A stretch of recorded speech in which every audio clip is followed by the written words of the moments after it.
Les amis, j'espère que vous allez bien. Aujourd'hui, on se retrouve pour discuter autour d'un nouveau format talk. Car oui, aujourd'hui, j'aimerais discuter de certaines choses que je vois dans la communauté de cartes Pokémon et que je n'aimerais plus du tout voir à l'avenir. Je vous préviens les amis, cette vidéo sera assez légère et j'espère qu'elle vous plaira. Donc si c'est le cas, n'oubliez pas de vous abonner, de liker et de commenter cette vidéo. Je profite également de cette vidéo pour vous faire une petite annonce. Dès maintenant, vous me verrez au moins une fois par semaine en live sur l'application Whatnot pour mon nouveau concept. Ce concept, je l'ai nommé la roue de la fortune. Il est très simple. Vous venez sur mon live, vous enchérissez et à la fin de l'enchère, je lance un tirage au sort sous forme de roue. Ce tirage au sort déterminera un gain remporté par l'enchérisseur. En général, les gains que vous retrouvez dans cette roue sont souvent composés de boosters épée bouclier. Donc j'ai déjà mis du évolution céleste, du star étincelant, du tempête argentée et même du voltage éclatant. Vous retrouvez également des cartes à l'unité dans cette roue de la fortune, donc vous pouvez avoir du wizard, du block-X, du diamant et perle, jusqu'à épée et bouclier. Et en général, le but de cette roue, c'est de tirer le jackpot. J'en ai déjà fait gagner 2 à coup de booster célébration, de cartes du bloc XY Near Mint et même des tripacks origine perdue complètement scellés. Vous l'avez compris, à tout moment, vous pouvez mettre une enchère de 10, 11, 12 euros et repartir avec un gain aux alentours des 100 euros et ça fait plaisir. J'ai absolument que des bons retours par rapport aux gains que j'ai mis dans la roue de la fortune, donc franchement les amis, si ça vous intéresse, n'oubliez pas de vous créer un compte sur Whatnot en prenant le premier lien en description de cette vidéo. Vous allez obtenir 15 euros offerts. Donc c'est au moins un tour de roue gratuit pour vous. Et si vous avez déjà un compte Whatnot, n'oubliez pas de vous abonner à mon profil. Comme ça, vous serez au courant lorsque je lancerai un nouveau live tout simplement. Bon allez, j'arrête ma publicité. Trêve de blabla. C'est parti pour la vidéo. La première chose que je ne veux plus voir dans la collection de cartes Pokémon, c'est tout simplement des séries peu intéressantes. Très clairement, j'apprécie le bloc écarlate et violet. Je trouve qu'il y a certaines illustrations qui sont tout simplement magnifiques et bien mieux réussies que sur le bloc épée bouclier. Les directions artistiques des différentes séries sont très bien. Elles sont en général en rapport avec le jeu vidéo. Mais par exemple, pour la dernière série Mascarade crépusculaire, eh ben pour moi, je ne la trouve vraiment pas intéressante. Oui, la direction artistique est très intéressante puisqu'elle met en avant un Pokémon qui sort du DLC du jeu écarlate et violet. Le Pokémon s'appelle Ogerpon, mais en fait, cette série s'adresse vraiment à une toute petite niche, ceux qui jouent aux jeux vidéo. Et très clairement, moi, j'ai pas forcément le temps de jouer, donc de découvrir les nouveaux Pokémon. Certes, c'est une belle chose, mais je pense que c'est un petit peu trop niche pour les collectionneurs. A contrario, j'apprécie beaucoup Force Temporelle malgré le fait que les Pokémon chiens légendaires appréciés de tout le monde aient été modifiés. Eh ben, mine de rien, ça me parle quand même, alors que Mascarade crépusculaire, honnêtement, je suis passé complètement au travers et j'ai bien peur que si Pokémon Company continue de cette façon, je risque personnellement de me désintéresser à 100% du Pokémon récent. De plus, je trouve que les séries qui sortent sont composées malheureusement de trop de cartes Pokémon. 250 cartes par série, c'est bien trop. Il y a beaucoup de cartes qui n'apportent pas grand chose à la collection. Oui, je sais, ce n'est pas uniquement un TCG de collection, c'est aussi un jeu de cartes à collectionner, mais on va pas se mentir, Pokémon Company est composé d'environ au moins 80 à 90% de collectionneurs et au moins 10% de joueurs. J'aimerais bien que Pokémon Company prenne ça en compte et nous propose des séries avec moins de cartes. Et par la même occasion, si vous m'écoutez, Pokémon Company, s'il vous plaît, remettez un peu d'espace entre les différentes extensions qui sortent. C'est trop, il y a trop de cartes, trop de séries qui arrivent en même temps. C'est bien trop compliqué pour les collectionneurs de tout collectionner. Et je pense que les personnes qui me regardent là maintenant, vous êtes un petit peu lassés de ces sorties qui n'arrêtent pas. EV4, EV5, EV6, EV6.5, ça va trop vite. Autre chose que je ne veux plus voir du tout en 2024 et pour la suite, c'est la manipulation de marché. On l'a vu récemment avec certaines cartes, notamment le Dracofeu 151 Full Art, des displays EB11, EB9 et plein d'autres items. Des petits malins s'amusent à vider le stock sur Card Market pour ensuite avoir le monopole et remettre un item en vente au prix souhaité. Cela permet de gonfler artificiellement la cote d'un produit et franchement c'est super chiant. Non seulement c'est chiant, mais je trouve que ce phénomène rend instable le marché des cartes Pokémon françaises. Je pense également que la manipulation de marché apporte beaucoup de frustration aux collectionneurs qui se disent bon vas-y let's go, je vais commencer cette collection, donc Pokémon 151, je vais ouvrir, donc la personne ouvre, achète des cartes à unité et du jour au lendemain tu sais pas pourquoi, et ben le Dracofeu qui te manque, il passe de 60 à 150 euros. Donc franchement, c'est juste abusé et je pense également que ce facteur lasse les collectionneurs. En plus de ça, on ne comprend plus rien, les cotes des produits augmentent de jour en jour. Une display Star étincelante il y a 6 mois, c'était 230 €. Du jour au lendemain, elle est passée à 300 €.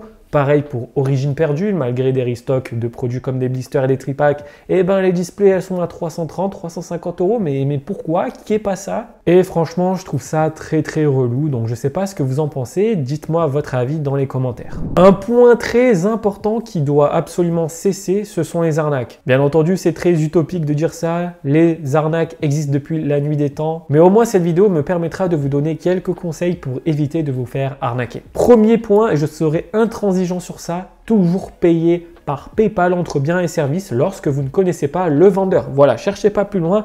PayPal entre biens et services. Non seulement la garantie PayPal vous couvre en cas de colis non envoyé, mais c'est surtout beaucoup plus simple pour vous de faire marcher une assurance si le colis est perdu ou endommagé. Autre chose, évitez de plus en plus Vinted, il y a trop d'arnaques. Premièrement, certaines personnes ont mis en place des stratégies avec leurs points relais pour vous voler des colis et en plus de ça, vous ne vous faites pas rembourser par Vinted. En plus de ça, ça fait quelques temps qu'on voit sur Vinted des fausses cartes PSA 10 en vente. Vous allez retrouver des évolutions VMAX de Évolution Céleste, d'autres cartes très appréciées du TCG en PSA 10 à des prix défiant toute concurrence, 150, 180 €. Mais quand vous regardez de plus près, ces cartes sont disponibles à l'achat sur AliExpress pour une trentaine d'euros. Donc ne vous faites pas arnaquer, regardez bien le boîtier ainsi que l'étiquette et vous allez déceler des petites erreurs, notamment de typographie, notamment de placement de texte. Voilà, si vous avez un doute, c'est qu'il n'y a pas de doute. En ce moment, beaucoup de fakes sur Vinted, donc faites attention. Mais de manière générale, en fait, Vinted, le souci, c'est que selon le transporteur,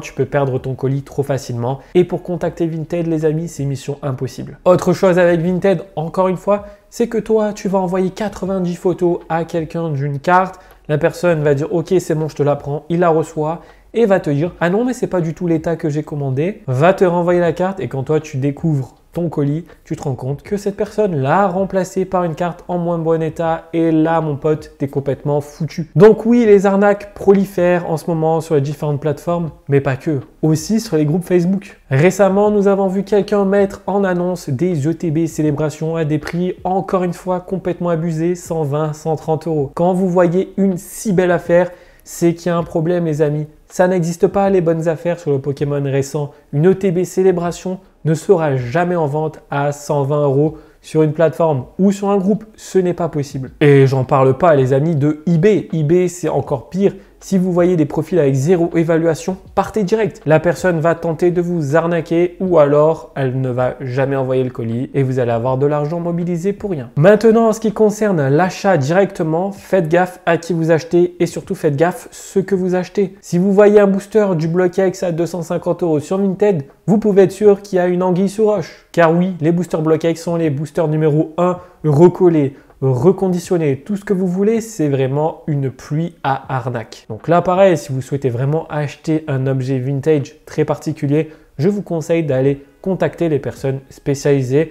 Ils vont vous vendre des boosters 100% legit. Autre chose que je ne veux plus voir, c'est le manque de respect dans la communauté de cartes Pokémon. Car oui, quand tu es en live et que tu discutes avec les abonnés et que d'un coup, tu as quelqu'un qui arrive et qui ne te dit pas bonjour, mais qui dit giveaway point d'interrogation, c'est pas cool, ça s'appelle un manque de respect. Ou alors, sous les commentaires de vidéos, quand tu as des critiques infondées, un petit peu virulentes, c'est du manque de respect. Quand ça tire à balles réelles sur des vidéos YouTube qui visent des personnes en particulier, c'est un manque de respect. Les personnes qui ont des problèmes avec d'autres personnes, allez les contacter en privé, c'est plus simple, ça évitera de faire chier tout le monde. Et c'est pareil que ce soit sur YouTube, dans les groupes Facebook, sur les Discord. Chill les gars, on est là pour propager de la bonne humeur, de bonnes vibes. S'il vous plaît, arrêtez de faire les caïds et parlez entre vous. Et enfin, les dernières choses que je ne veux plus voir dans la collection de cartes Pokémon concernent les collectionneurs. Vous faites toujours des petites erreurs, j'en ai parlé plusieurs fois, mais on va faire un bon recap aujourd'hui. Arrêtez d'acheter les cartes d'une série le jour de la sortie de cette série, les amis. Combien de fois nous devons vous dire que acheter une carte le jour de la sortie,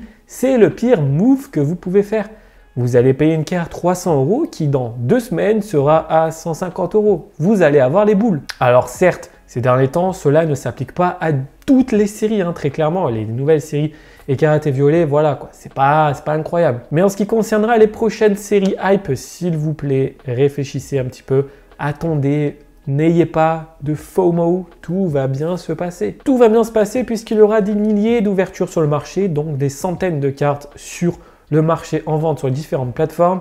Du coup, il y aura beaucoup plus d'offres, donc les prix diminueront, c'est logique. Également, arrêtez d'ouvrir une série jusqu'à ce que vous obtenez la carte souhaitée, s'il vous plaît. À moins que vous soyez riche et que votre but c'est de compléter un classeur en faisant que de l'ouverture, je ne vous conseille pas de faire ça car vous allez perdre trop d'argent. Donc première étape, ouvrir une display, un coffret de temps en temps pour vous faire plaisir et ensuite compléter en achetant les cartes à unité. Arrêtez également d'envoyer 1 million de cartes en gradation, ce n'est plus du tout viable. Aujourd'hui, le marché de la gradation est en crise pour plusieurs raisons. Trop de concurrence, trop de sociétés et trop de drama entre les sociétés. Cela crée de la lassitude de la part des clients et en plus de ça, quand vous mettez une carte gradée en vente et qu'elle part au prix du loose, vous avez les boules. Et enfin, pour terminer, le pire comportement, la pire chose, celle que je ne veux plus voir, arrêtez de mettre des annonces en disant faire offre et quand on vient en privé vous faire une offre, ah non, c'est pas assez. Ça les amis, c'est la pire chose qui existe, ça me rend fou. Pourquoi tu dis faire offre si tu as déjà un prix en tête? Donne-moi ton prix mec, c'est plus simple tu vois et après on discute. C'est terrible, c'est vraiment l'une des choses que je déteste le plus dans la communauté. Je pense qu'il y a beaucoup d'acheteurs aussi qui quand on voit des annonces où c'est marqué faire offre, ils y vont pas, tu vois, ils y vont pas, ils disent oh non c'est bon. Perte de temps, ça va me gonfler. Ou alors, ok, je vais faire une offre et 2 minutes après, il y a quelqu'un en privé qui va faire une enchère et l'autre, il va revenir, il va dire « Ah, mais finalement, j'ai une offre plus élevée, est-ce que tu peux t'aligner ?» Et ça continue des heures et des heures. C'est chiant. Voilà pour cette vidéo légère. Les amis, j'espère que vous avez apprécié. N'oubliez pas qu'on se retrouve très régulièrement sur Whatnot. 15 € offerts, premier lien en description de cette vidéo. Ne ratez pas ça. Ça m'a fait plaisir de vous parler aujourd'hui. On se retrouve très vite sur YouTube pour plein de nouveaux concepts et j'en ai un en tête qui va être trop cool. Et puis en attendant, prenez soin de vous. Ciao tout le monde!